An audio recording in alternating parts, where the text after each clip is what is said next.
Hello everyone. இப்போ நம்ம மத்தியமா question பேப்பரில் லெசன் 14 இருக்கக்கூடிய வாக்கிய ஜோடினா இதுதான் பார்க்க போகிறோம். வாக்கிய அப்படின்னா சென்டென்ஸ், ஜோட் அப்படின்னா என்ன அர்த்தம்னா ஜாயின் பண்ணுறதுன்னு அர்த்தம். ஸோ இதில் இருக்க 2 சென்டென்ஸை நம்ம ஒன்றா ஜாயின் பண்ண போகிறோம். இதில் வந்து 2 கொடுத்து 2 கேட்பாங்க. இதில் சாய்ஸஸ் கிடையாது. ஸோ நீங்கள் எல்லாமே தான் பார்த்துக்கணும். நீங்கள் இதில் கான்செப்ட் புரிஞ்சுக்கிறது தான் நல்லது. அப்போ தான் உங்களால் 2 சென்டென்ஸை எப்படி கோர்வையாக கம்பைன் பண்ணுறதுன்னு உங்களுக்கு தெரியும். ஓகே, இப்போ ஃபஸ்ட்டு சென்டென்ஸ் பார்க்கலாம். குத்தா உட்டா. குத்தா அப்படின்னா நாய், உட்டா அப்படின்னா எழுந்தது, வஹ் பாகயா அது ஓடி போயிடுச்சு. பாக் அப்படின்னா ஓடுறது, பாகயா அப்படின்னா ஓடி போயிடுச்சு. குத்தா எழுந்தது, அது ஓடி போயிடுச்சு இப்படின்னு 2 சென்டென்ஸ் இருக்கு. இது தமிழ்ல இணைக்கும் போது எப்படி நினைக்கலாம் இணைக்கலாம்? குத்தா எழுந்த உடனே ஓடிடுச்சு, குத்தா எழுந்து விட்டு ஓடி போனது, இப்படி இணைக்கலாமா?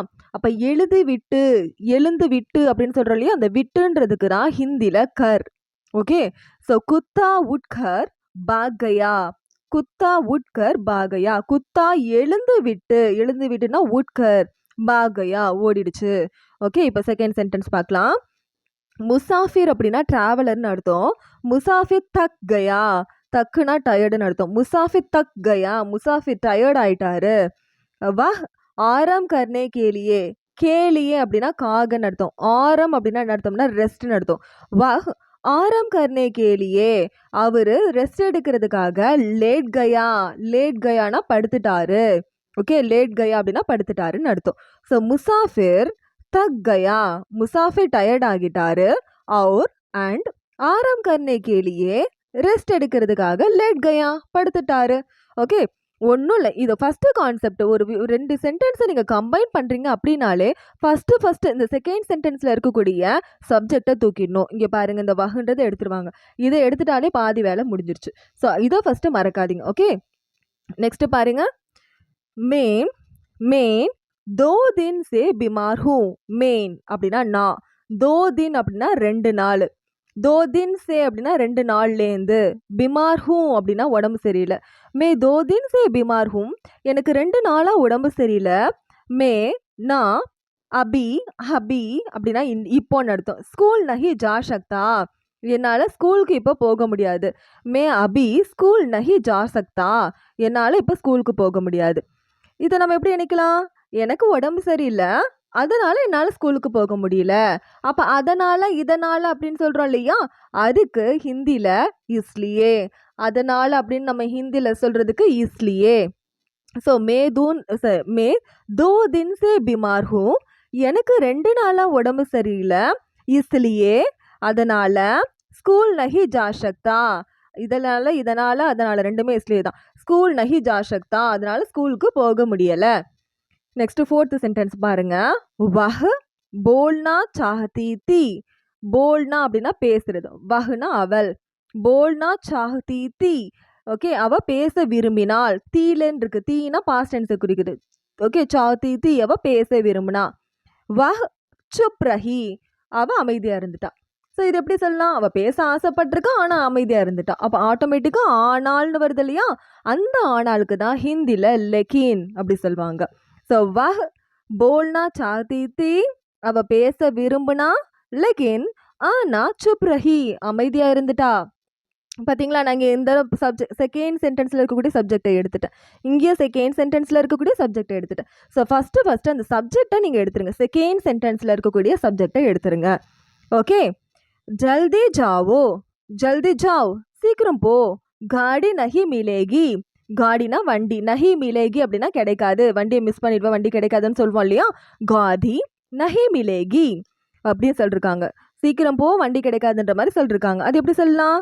ஜல்தி ஜாவ் சீக்கிரம் போ, இல்லைனா வண்டியை மிஸ் பண்ணிடுவேன், இல்லைனா வண்டி கிடைக்காது அப்படின்னு சொல்றது. இல்லைனா அப்படின்னு சொல்றதுக்கு ஹிந்தியில் நஹிதோ, ஜல்தி ஜாவ் சீக்கிரமா போ, நஹிதோ இல்லைனா காடி நஹி மிலேகி, இல்லைனா வண்டி கிடைக்காது, வண்டியை மிஸ் பண்ணுறவ அப்படின்னு சொல்கிறது. ஓகே, மிலேகினா கிடைக்காதுன்னு அர்த்தம். ஓகே, வஹ் பஹுத் பிமார் ஹே, ஓகே, வஹ் பஹுத் பிமார் ஹே, அவனுக்கு உடம்பு சரியில்லை. ஓகே, அவனுக்கு உடம்பு சரியில்லை. வஹ் சல் ஃபிர் நஹி சக்தா, அவனால் நடக்கக்கூடிய முடியல. வஹ் அவன், சல் ஃபிர் நஹி சக்தா, சல்னா நடக்குது, சல் ஃபிர் நஹி சக்தாவனா நடக்கக்கூட முடியலை. வஹ் இத்தனா பிமார் ஹே, அவனுக்கு அவ்வளோ உடம்பு சரியில்லை. கி அந்த அதனால ஸோ தட் அப்படி தட்டு நினைப்போம் இல்லையா, அதுக்கு தான் ஹிந்தியில் இங்கே கி. சல் ஃபிர் நஹி சக்தா, அவனால் அவ்வளோ உடம்பு சரியில்லை அதனால் நடக்கக்கூட முடியல அப்படின்ற மாதிரி அர்த்தம். ஓகே, இந்த கீனா என்ன அர்த்தம்னா இங்கிலீஷில் நம்ம தட்டுன்னு கன்ஜங்ஷன் யூஸ் பண்ணுவோம் இல்லையா, அதுக்கு தான் இங்கே ஹிந்தியில் கி.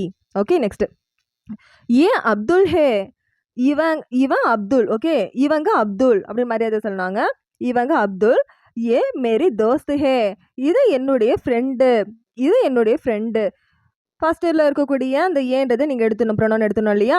ஏ மேரி தோஸ்த் அப்துல் ஹே, இது எப்படி சொல்லலாம், இது அப்துல், இது என்னோட ஃப்ரெண்டுன்னு சொல்கிறதுக்கு பதிலாக இது என்னோட ஃப்ரெண்ட் அப்துல் அப்படி தானே நம்ம சொல்லுவோம், 2 சென்டென்ஸாக சொல்லாமல். அதுதான் ஏ மேரி தோஸ்த் அப்துல் ஹே, இது என்னுடைய ஃப்ரெண்டு அப்துல், அவ்வளோதான். நெக்ஸ்ட் பாருங்க. வஹ் ஏக் கலி மே ரஹ்தா ஹே, கலினா ஸ்ட்ரீட், அவன் ஒரு தெருவில் வசிக்கிறான். ரஹ்தா ஹே வசிக்கிறான். வஹ் நதிக்கே பாஸ் ஹே, அது நதிக்கு பக்கத்தில் இருக்கு. பாஸ்னா பக்கத்துலன்னு அர்த்தம். இது எப்படி சொல்லலாம், அவன் ஒரு தெருவில் வசிக்கிறான், அது நதிக்கு பக்கத்தில் இருக்கு. இது எப்படி சொல்லலாம், அவன் நதிக்கு பக்கத்தில் இருக்க தெருவில் வசிக்கிறான் அப்படி தானே சொல்லுவோம். அவன் நதிக்கு பக்கத்தில் இருக்க தெருவில் வசிக்கிறான் இப்படி தான் சொல்லுவோம். அதுதான் வஹ், அவன் நதிக்கே பாஸ் வாலி கலி, நதிக்கு பக்கத்தில் இருக்கக்கூடிய ஸ்ட்ரீட்ல ரஹ்தா ஹே வசிக்கிறான். வஹ் நதிக்கே பாஸ் வாலி கலி, கலி மே ரஹ்தா ஹே, அவன் நதிக்கு பக்கத்தில் இருக்கக்கூடிய தெருவில் வசிக்கிறான். ஓகே, போலீஸ் ஆயி, போலீஸ்ன்றது தான் போலீஸ்ன்னு சொல்லிருக்காங்க. போலீஸ் ஆயி, போலீஸ் வந்துட்டாங்க. லோக் பாக் கயே, மக்கள் ஓடிட்டாங்க. லோகனா மக்கள், பாகனா ஓடிட்டாங்க. பாகயே அப்படின்னா ஓடிட்டாங்க. ஸோ இது எப்படி சொல்லலாம், போலீஸ் வந்ததும் மக்கள் ஓடிட்டாங்க அப்படி சொல்லலாமா. அப்போ போலீஸ்கே ஆத்தி ஹே, போலீஸ் வந்துட்டு, இது எப்படி வேறு மாதிரி எப்படி சொல்லலாம், போலீஸ்கே ஆத்தே சமை அப்படியே சொல்லலாம். லோக் பாக் கயே அப்படி சொல்லலாம். இல்லை போலீஸ்கே ஆத்தி ஹே, போலீஸ் வந்துட்டாங்க. லோக் பாக் கயே, மக்கள் ஓடிட்டாங்க இப்படியும் சொல்லலாம். நெக்ஸ்ட்டு ராத் ஆயி, ராத்னா நைட்டு, ஆயி அப்படின்னா வந்துருச்சு, நைட் வந்துருச்சு. சாரோன் ஆர் அந்தேரா ஃபைல் கயா, அந்தேரா ஃபைல் கயா அப்படின்னா அந்தேரா இருள் பரவிடுச்சுன்னு அர்த்தம். சாரோன் ஆர் அந்தேரா ஃபைல் கயா, சுற்றிலும் இருள் பரவியது, இரவு வந்தது சுற்றிலும் இருள் பரவியது தான் இதுக்கான மீனிங். ராத்கே ஆனே பர், அதாவது நைட்டு வந்ததும், நைட்டு வந்துச்சு இருள் பரவிச்சிருந்து எப்படி சேர்க்கலாம், நைட்டு வந்ததும் இருள் பரவிடுச்சு அப்படின்றத. ராத்கே ஆனே பர் நைட்டு வந்துட்ட பிறகு சாரோன் और अंधेरा फैल गया, சுற்றிலும் இருள் சூழ்ந்தது இப்படி தான் சொல்லலாம். ஓகே, ஸோ இதில் இருக்க ஜஸ்ட் எந்த இருக்குது 10 படிக்கிறது ரொம்ப ஈஸி, படிச்சுக்கோங்க. சின்ன சின்ன சேஞ்சஸ் தான் பண்ண போகிறீங்க. தேங்க்யூ.